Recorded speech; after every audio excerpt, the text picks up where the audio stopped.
Apakah yang dimaksud dengan kulminasi wahyu? Yohanes 1 ayat 14 mengatakan, Firman itu telah menjadi manusia dan diam di antara kita, dan kita telah melihat kemuliaannya, yaitu kemuliaan yang diberikan kepadanya sebagai anak tunggal Bapa, penuh kasih karunia dan kebenaran. Yesus Kristus bukan hanya tokoh sentral dalam kekristenan, tetapi juga adalah inti, tujuan, dan puncak dari seluruh pernyataan wahyu Allah kepada manusia. Itulah yang disebut dengan kulminasi. Dalam Dia, wahyu Allah mencapai bentuk yang paling sempurna, paling jelas, dan paling mendalam. Kita lihat poin yang pertama. Satu, penggenapan seluruh nubuatan. Yesus Kristus menggenapi lebih dari 300 nubuatan dalam perjanjian lama, mulai dari kelahirannya seperti Yesaya 7 ayat 14, kehidupannya Yesaya 9 ayat 6, kematiannya Yesaya 53, hingga kebangkitannya Mazmur 16 ayat 10.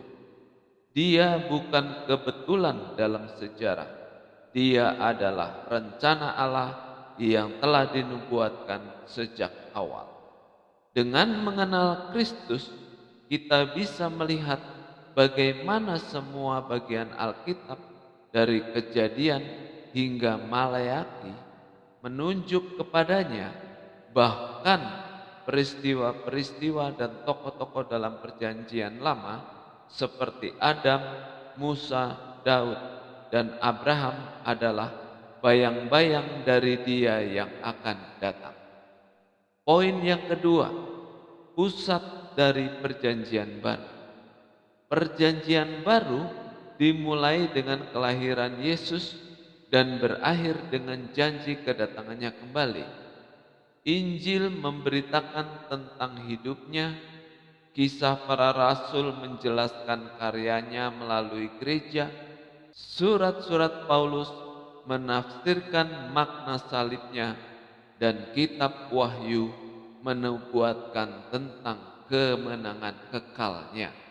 Semua tulisan perjanjian baru berputar di sekeliling pribadi dan karya Yesus Kristus.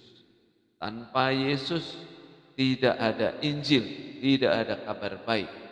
Tanpa Injil tidak ada keselamatan. Dialah inti dari Alkitab dan pusat dari kabar baik yang kita terima dan bagikan.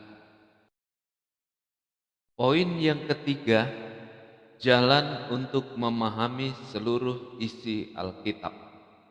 Yesus sendiri mengatakan dalam Lukas 24 ayat 27 bahwa seluruh kitab suci berbicara tentang Dia. Dalam terang Kristus, kita memahami maksud sejati dari hukum Taurat, korban-korban dalam imamat, hikmat Amsal, ratapan para nabi, dan pujian dalam Mazmur. Kristus adalah kacamata rohani untuk membaca Alkitab dengan benar. Tanpa Dia, Alkitab bisa tampak seperti buku hukum, sejarah, atau moralitas belaka. Namun dengan Kristus, Alkitab menjadi kisah kasih penebusan Allah yang hidup dan personal.